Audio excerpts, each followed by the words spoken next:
We are up to Daf Chaf Aleph, Amid Aleph, 21A, at the third line, the beginning of the third line of the Gemara. And the Gemara is in the midst of a machlokes between Rav and Rabbi Shila. Rav said that when the Mishnah said that they would do on a regular day, they would be doing the Trumas Hadeshen at Krois HaGever, which literally means when the man calls. So Rav says what it means is that there was someone in the Beis Hamikdash that would wake up the Kahanim, the Leviim, the Israelim, the Kahanim to their avodah, to their service, the Leviim, L'Duchanim to their platform, and Yisrael Ma'amadim to the Maimed, to the place where they would stand and represent Bnei Yisrael in tefillah and in being participant in the days avodah. That's the opinion of Rav. And Rabbi Shila said that no, the meaning of the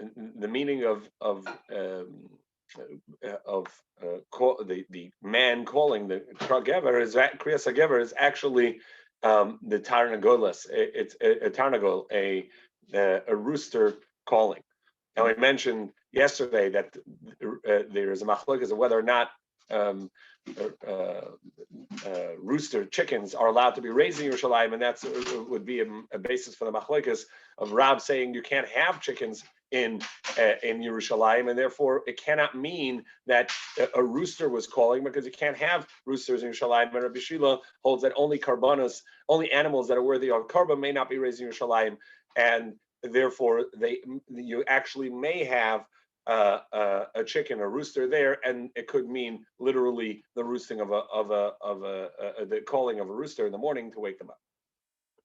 And we had a brisa yesterday that supports the opinion of Rav, and now we are going to see a brisa that teaches that supports the opinion of Rabbi Shela. And the third line, Chaf Aleph Amid Aleph 21a, third line. Tani Kavaseder Rabbi Shela. We have a brisa. Yes, Mike. I had a question. It didn't mention the fact that in the Mishnah in Talmud, it says Ba Memunev, and he would knock on the door. And it came at different times. Sometimes he came early, sometimes he came late.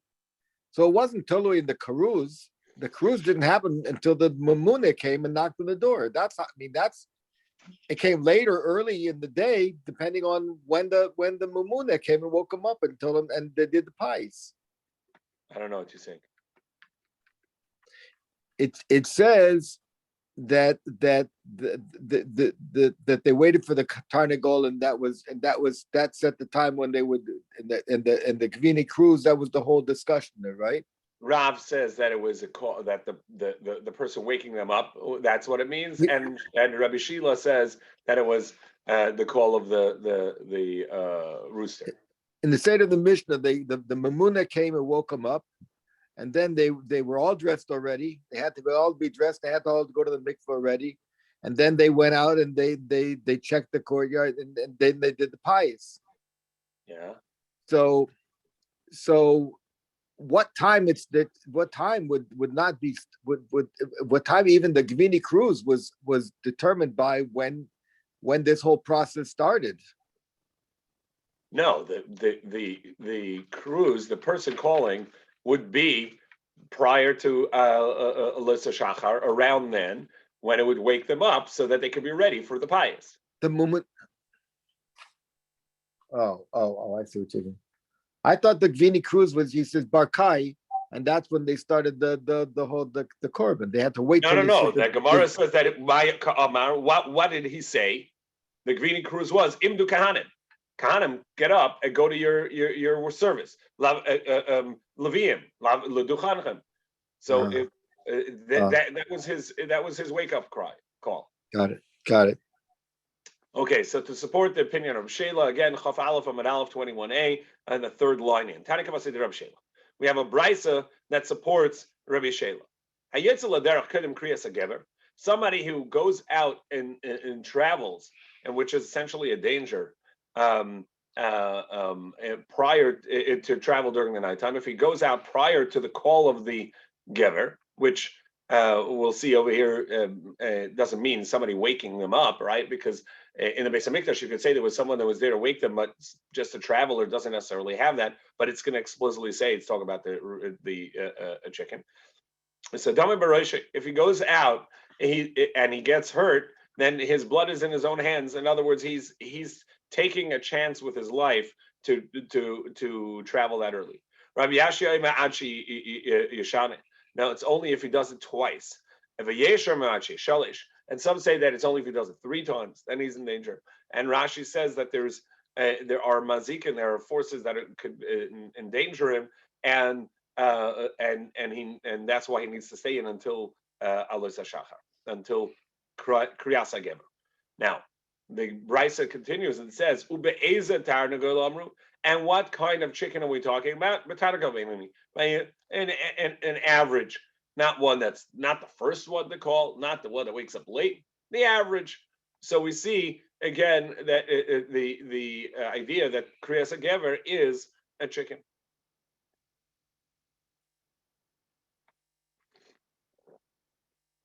So back to the Mishnah. But if he said that the Kohanim should get up to do their work, then a chicken doesn't say that. Right, no. For sure there was someone that also told the Kohanim, come on guys, wake up. The question is, when the Mishnah says Kriyas HaGever, doesn't mean a rooster and that it was an average set time, or there was somebody waking them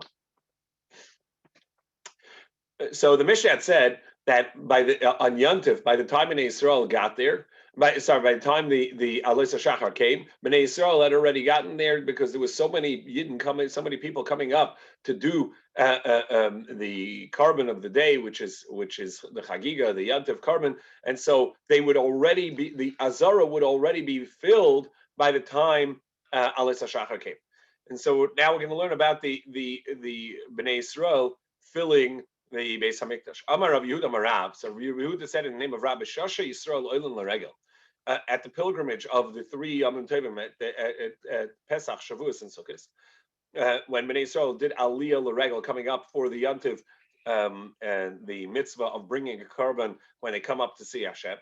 So they would stand, they would fill the courtyard. And not only the lower courtyard, but even the upper courtyard, the areas that the non-Kahanim were allowed to stand, and they would fill it to such a degree that they were standing, they'd essentially be shoulder to shoulder and right against each other. Rashi says to the degree that you had to be up like a pillar, and your feet would sometimes not touch the floor from how tight it was. And yet, on Yom Kippur, when the Kohen Gadol would say vidui, and so everybody would bow and say Hashem's name, and everybody would be misvad. Everybody would say their own personal sins, and so they needed space. So not only did they have space to bow, but they also had enough place that they had Dalit Amas, they had 4 Amas, about 6 feet around them, each person, in order to have space. And they would bow with a lot of space for each person individually. Now, it also went on to the 11 Amma behind the Beis Hamikdash proper, behind the Holy of Holies. So they would fill the 11 Amma at the opening. So again, when you come into Beis Hamikdash from east to west, and so the first 11, when you come into the Azara, through Sha'ar Nikanor, into the Azara, facing the Mizbeach and the door of the Beis Hamikdash, and on the right side is the slaughter floor and the table, and the left side is the Mizbeach and the ramp. The first 11 Amma are Ezras Yisrael, the place that Bnei Yisrael are allowed to go, and Kahanim, and before the area that only Kahanim allowed to go.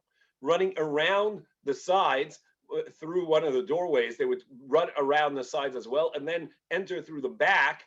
And the 11 Amma behind the Beis Hamikdash also was filled with Bnei Yisrael. So the Gemara says, Micah Amma. what does this mean? This 11 amma hachikama. This is what it means. Alpha pishanim shachan achas amma achori. Af al pishanim shachan achad.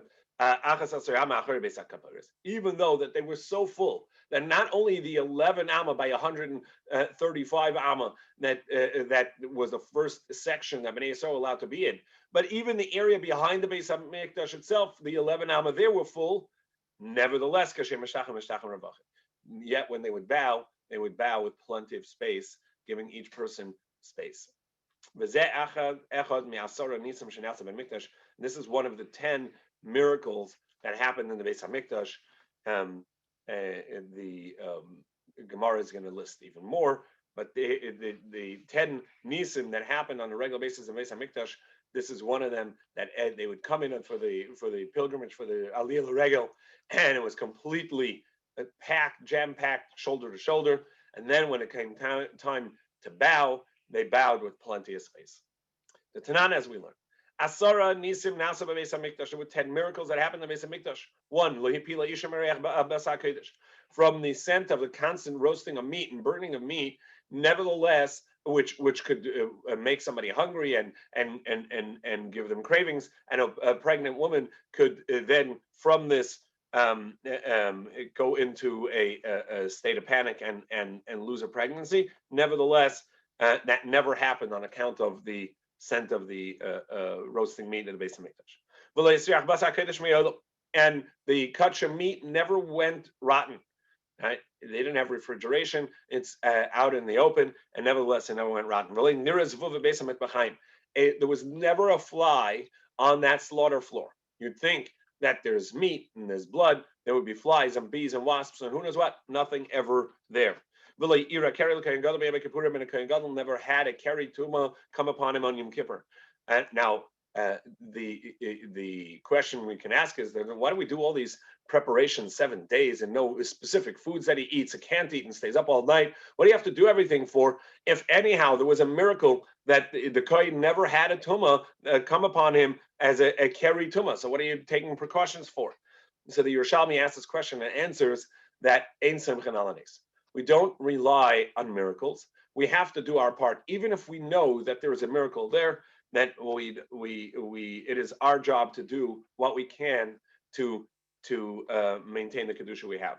Tosfos over here also points out that we saw earlier that there was a time that a tuma did come on a kohen on Yom Kippur, and the replacement kohen had to come in, but that was not a tuma's carry, not a tuma that came from his body. There, the Yerushalmi has other pirushim, but this is what Tosfos says. V'lei nimtza psul ba'omer.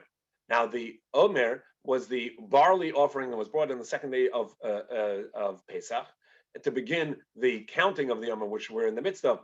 There was the morning of the second day of Pesach. They would go out to the barley field and they would harvest some. The first harvest of a sickle full, meaning they would cut down with one swoop and they would bring it into Yerushalayim and they would make the Omer, which means they have to grind it down and make a meal offering. If anything went wrong with that meal offering, since at night they were cutting the wheat, the barley, and in the morning they did the carbon, if anything went wrong, they wouldn't have enough barley for a replacement. And so it never went bad. Nothing ever went wrong with the Omer offering. Similarly, b'shtei halechem, the two breads of Shavuos, which were made out of wheat, and they were chametz, and they were special carbon for Shavuos, the celebration, the end of the 50th day of counting the Yom of 49 days. And those two breads also, they would have to bake them before Yantiv, because since they were able to do it before Yantiv, it was not Teicha Yantiv, and so they would bake it on Erev Yantiv, Erev Shavuos. By the time Shavuos Day came, if anything had gone wrong with this carbon, it became tamei or whatever happened, they wouldn't have another carbon. It would go and they would miss out on the carbon. So another miracle, and never had a psul invalidation in the shtei halechem.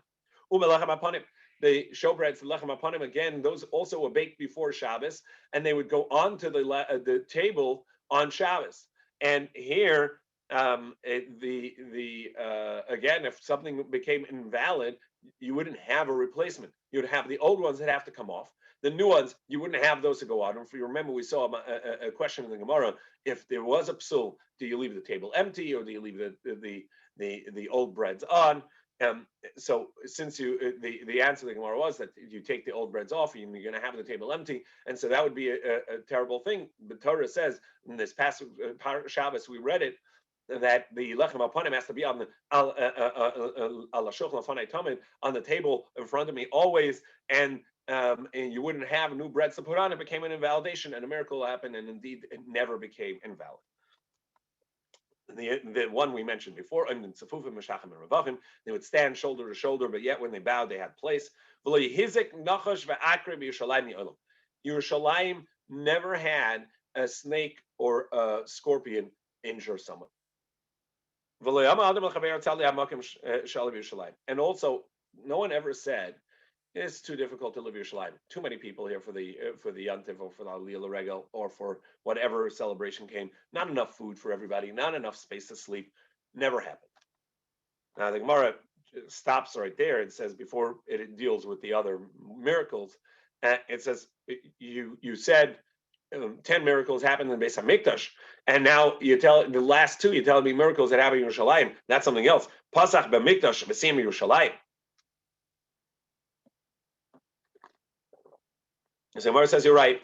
There are another two that are not mentioned here that are in the Beis Hamikdash. Ika tarti achranaisa b'Mikdash. There are another two in the Beis Hamikdash. Tani we learned mi'olam le'kavu geshabim eish shel atzi amaracha. Rains never extinguished the fires that were on the mizbeach. As we mentioned yesterday, the mizbeach had the tapuach, the center pile of ash and coal, and the various pyres that was set up for fire, and this was even though there was walled in, but it had no roof. It could rain on it, and yet the rain never put out the fire of the ma'aracha.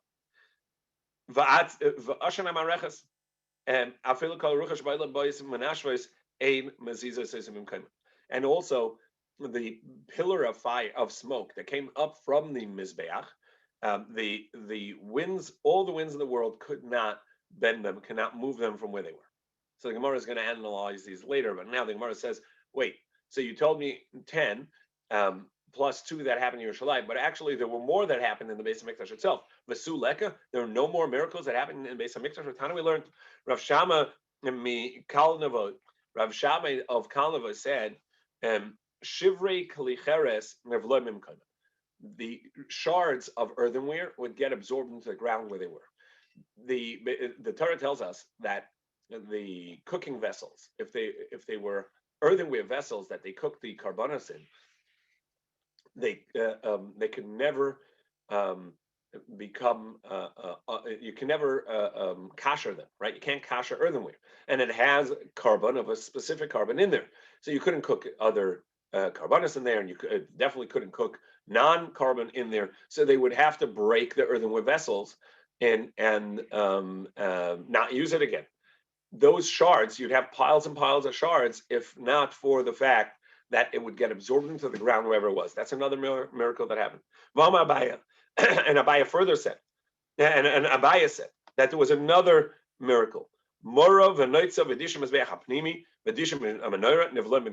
Yesterday we learned about the Trumas Hadeshem, the shovelful of ash that was taken off every morning as the beginning of the Avodah off of the Mizbeach, off of the previous day's burning, what had burnt, and it would be put on the Makam Dishon Mizbeach, the place that they would place it near the ramp on the eastern side of the ramp. They would come back down from north to south off the ramp, turn to the eastern side of the ramp, and on the east side, about 10 amas into the ramp, there was a spot, and over there they would put all the ash, and that would get absorbed into the ground. Not only that, in any bird offering, they would also have to take out the crop and the feathers, and they would toss that onto that area where the ash was as well. Also, the leftovers, the ash coming out of the menorah, they were all put in this one spot, and also the ash coming off of the inner mizbeach, the golden mizbeach, and the Beis Hamikdash. So they were all taken off and put into the spot, and that spot would then become a big, huge pile because a lot of this is going on every day. Nevertheless, it was absorbed into its place, and it never really piled up. so the Gemara says, so you have two more miracles that happen. The Gemara says, Psuli talti, itlasa ave, chashvinu kechad. So we actually have three things that never became invalid. The Omer, the two breads, the Shtei Alechem of Shavuos, and the 12 breads, the Lechem Apanim, the showbreads for every Shabbos. Well, let's make that one. That the breads, the meal offerings, never went invalid, never became invalid if there were no replacements. Okay, great. So then we can take out two, and we have two more right here. These two, that the earthenware vessels were absorbed in the ground, and the ash and the crop being absorbed into the ground. So since the three invalidations are all one Inyan, so Chashvina Kachad counted as one, Apik Trei Va'el Trei. So you take out two, and now you have another two. Yachid Bluim Nami. Well, then these two are also one, because things absorbed into the ground. The earthenware vessels, the ash and the rest that went into that spot. Bluim Nami, Trei have it. There are two, Chashvinu Kachad, but count them as one.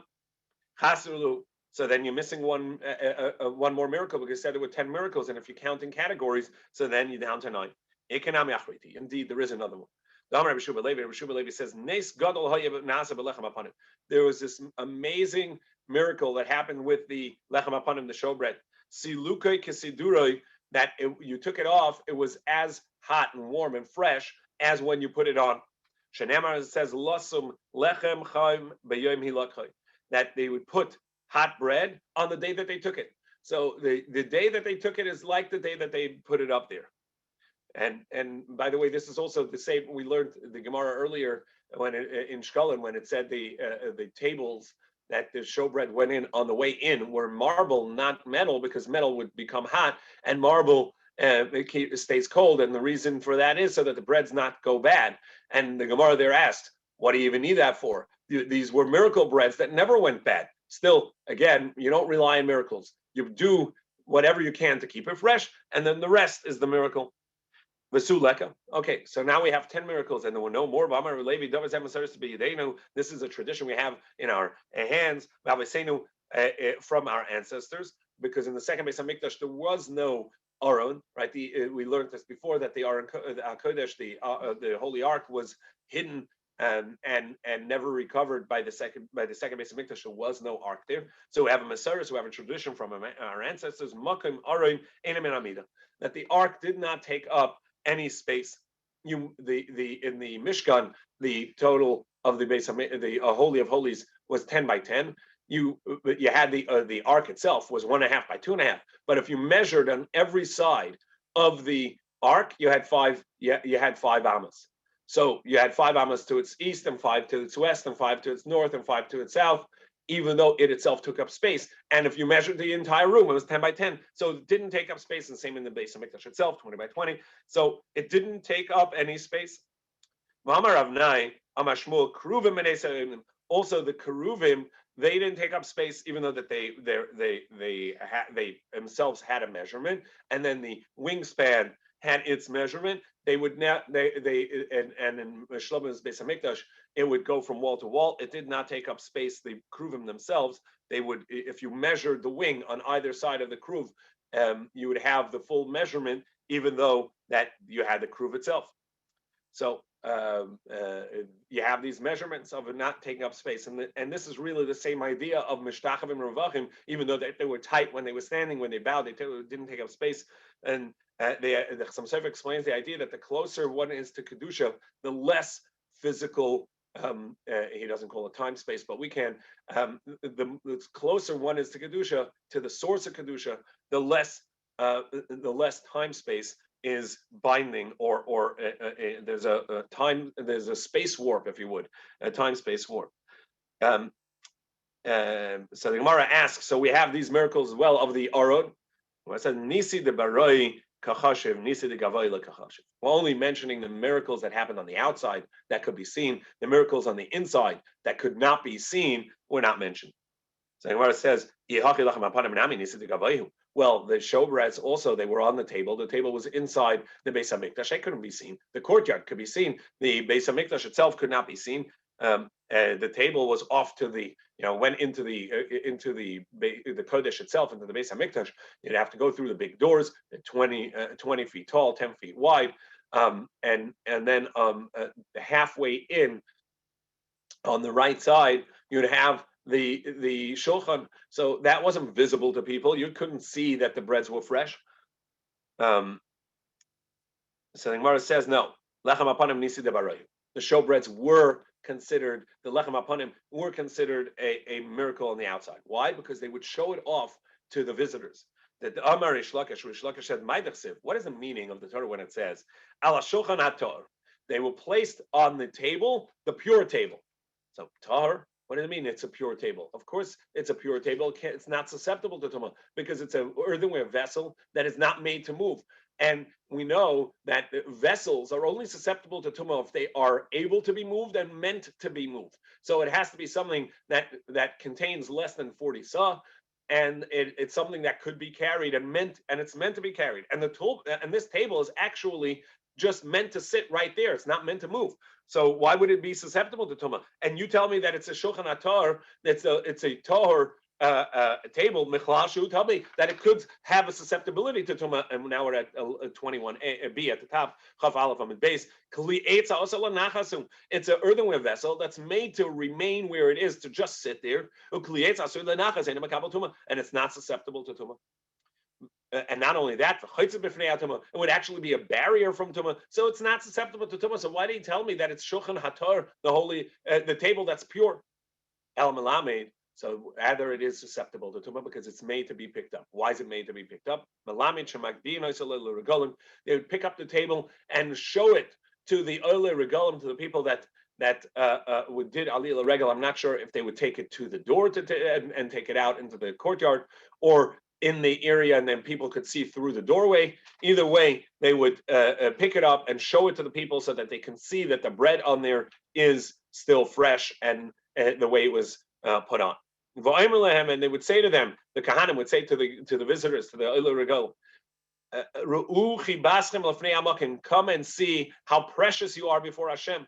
That it is fresh a week after it's baked, when you take it off, as when you put it back, as when you put it on originally. Shenemar, as it says in pasuk that we saw before, Lasim lechem chaim b'yomi, that the bread was placed hot as equally when you took it off.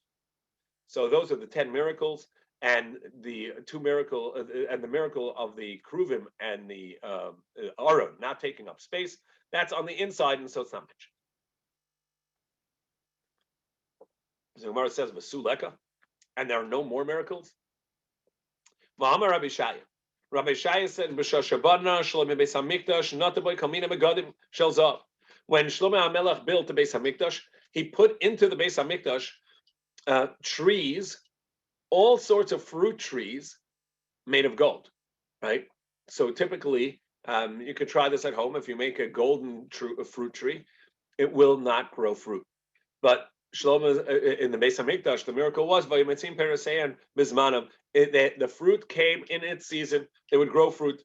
In kisher ruach menasheves ben noishrin, and when the wind would blow against it, it would come. The fruit would fall down. Shenemar, as it says, Yerush Kalavanon period, like the cedars of Lebanon, the fruit would rustle. And so this was the like the fruit of the trees that would rustle in Lebanon, where the fruits would come off after they would shake. So too, you could hear the sound of fruits falling from these trees and the rustling of the trees in the Beis Hamikdash. And these were golden trees. And when the foreigners came into the Beis Hamikdash to destroy it or to pillage, it dried out. Shanam says Parach Kalavanan Umlal, that the Parach Lavanan Umlal, the fruit of Lebanon is Umlal, is not abandoned. Is Umlala is a term for just desolate, maybe. It's not. It doesn't mean desolate. How does that art scroll translate this? we're in 21b, the fruits of and the plant of Levana umlal. I don't have a good English word for it. It's nebachi. It's the poor thing that became desolate, became maybe useless. All right. So the Lebanon is the Beis Hamikdash, the Temple Mount, the Har HaBayis, is the southernmost of the Lebanese mountains, the mountain range that goes all the way up to Lebanon. The Har Maria, the Temple Mount, the mountain of the teaching of Hashem, Har Maria is the southernmost. It's the foot of Lebanon, of the Lebanon. And so the Beis Hamikdash is often called Lebanon, the mountain of Lebanon. And so these fruit or these plants of Lebanon were umlal.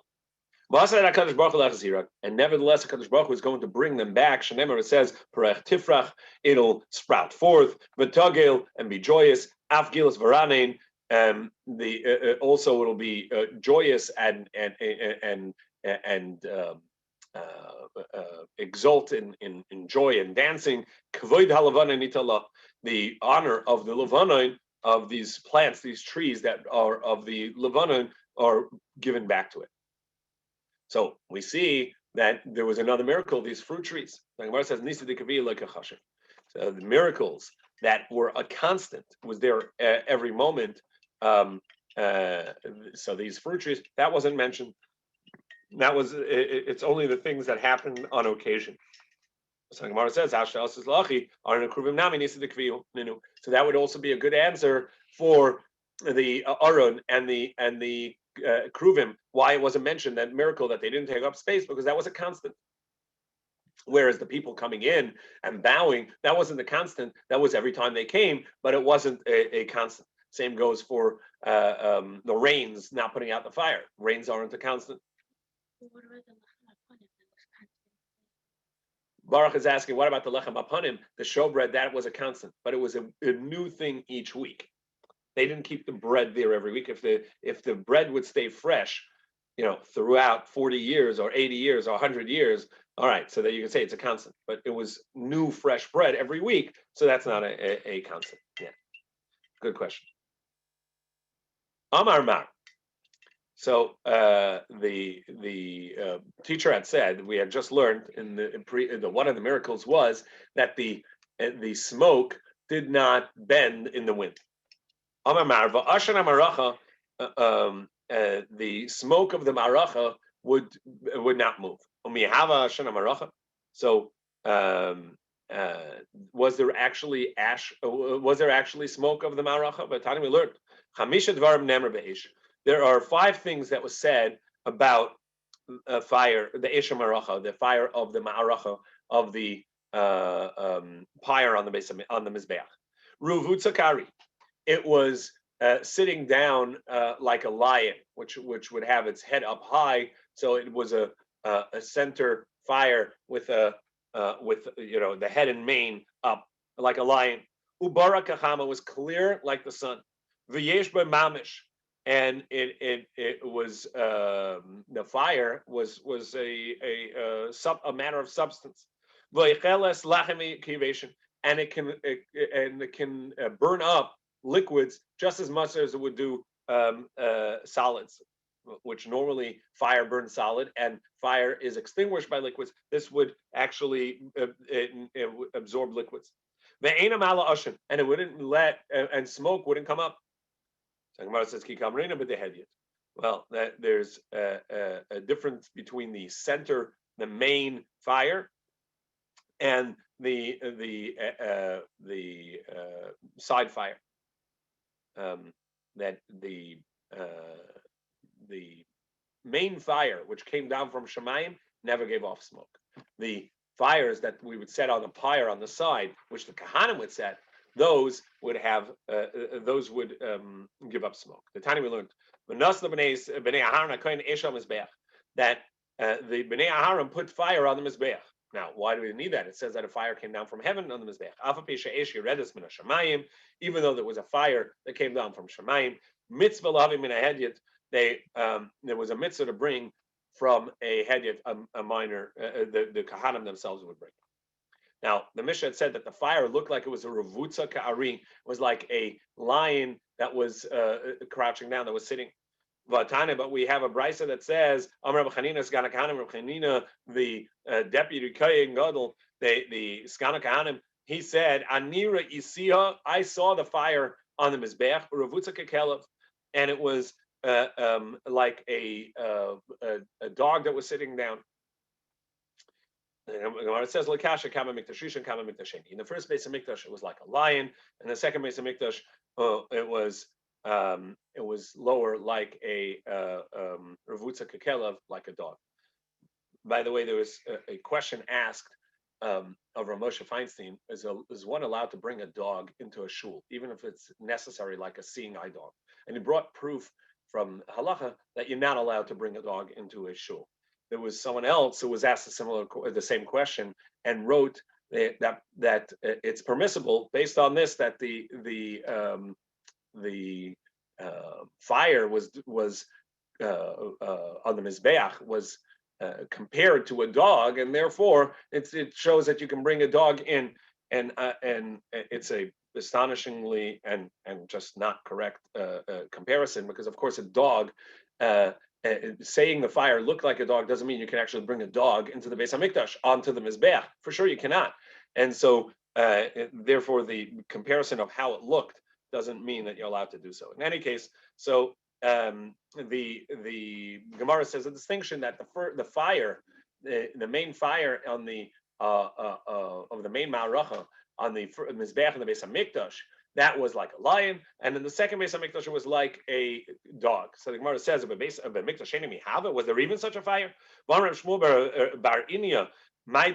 it mean when it says, I will desire it and honor it, and then we read it like with a hey. So and I will be honored by it. My shna the mechuse hey. Why is the hay not written in there? That by the building of the second Beis Hamikdash, it's the 5 things that were missing in the second Beis Hamikdash that the first Beis Hamikdash had. And what were they? Aaron, the ark, the kaparas, and the cover of the ark, which had the keruvim on it. The keruvim and the keruvim, the counting it separately would make it 6, so it goes together. Eish, Ushchina, V'ruach HaKodesh. The fire and the Shechina and Ruach HaKodesh and the Holy Spirit, V'urim V'tumim, and the illumination that was inside the breastplate, the Choshen of the Kohen Gadol. In any case, so these 5 things were missing: the ark and its parts, the fire, the Shechina, Ruach HaKodesh, and the Urim V'tumim. So the Eish was not there. Amri. In Mihava. No, it really was there. Siyula Messiah. But it would not be a fire of support for, it wouldn't really be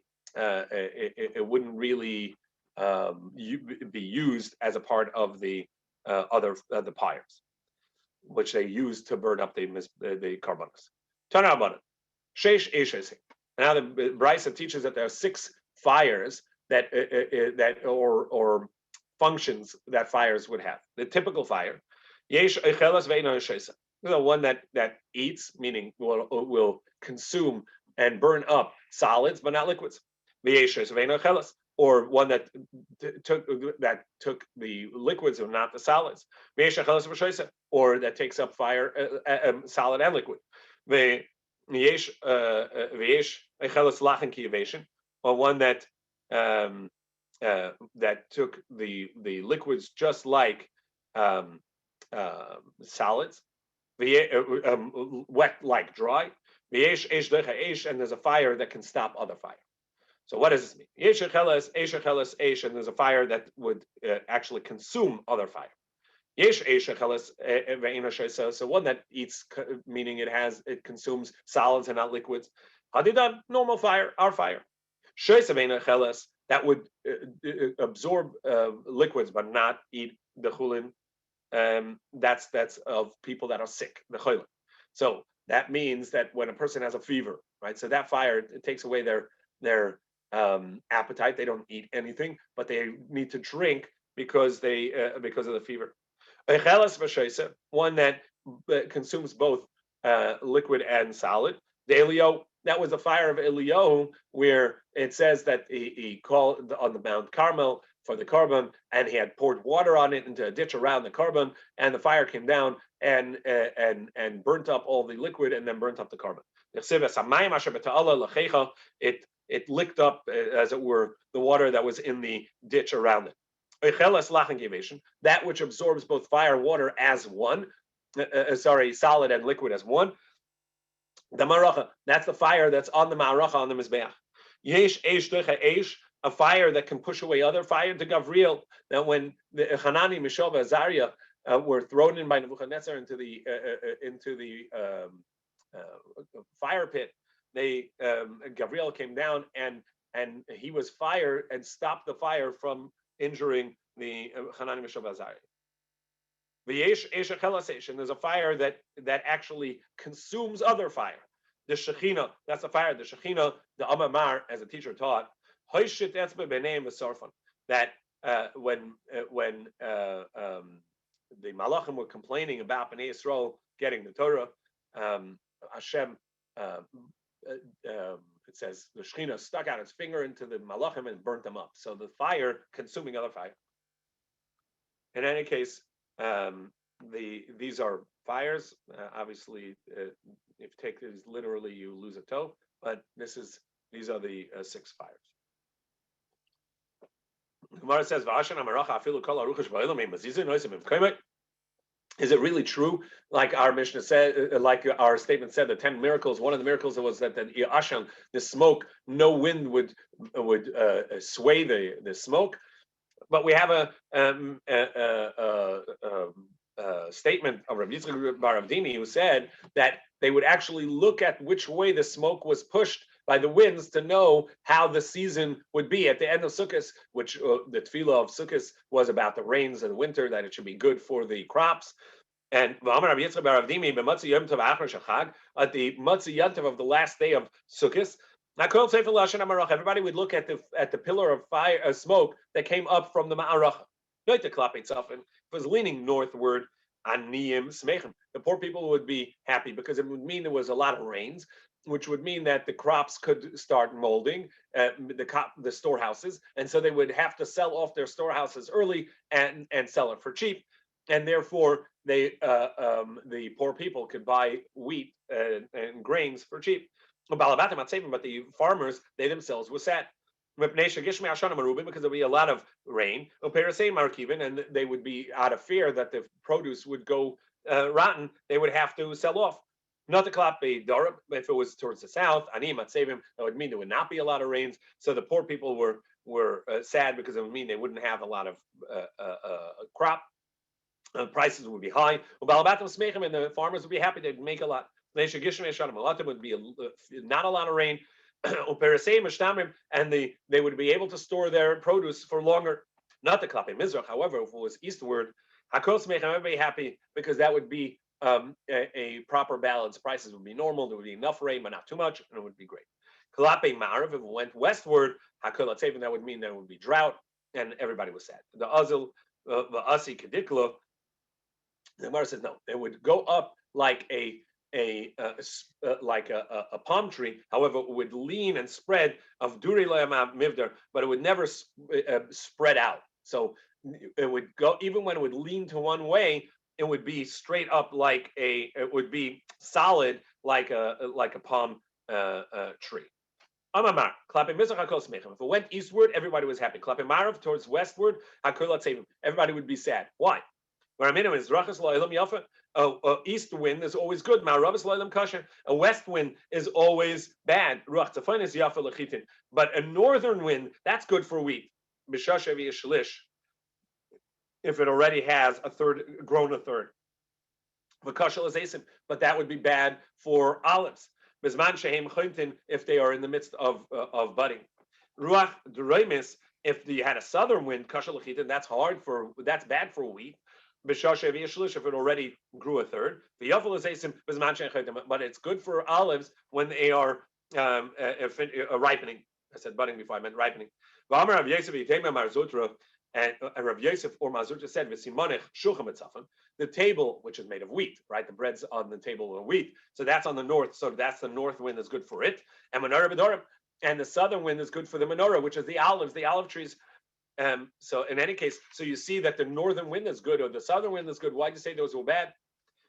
So a high marba day, that the northern wind, which is the table, is good for bread, and the southern wind, which is the olives, is good for the trees. Umar says Lakasha the lan v'hadlahu. Depends. For us in Bavel in Babylon, there the northern wind is good. That's what that last teaching was. However, in Eretz Yisrael, the northern wind is not good. Is not good specifically for wheat and bad for olives. It's good for everything, and that's why they were happy on northern winds. Okay. With this, we complete the first parak of Yoma Shivas Yamim. We shall come back to you, Be'ez Hashem Yisbarach. Tomorrow morning is the first daf of the next parak, and Rabbi Diskin will be teaching.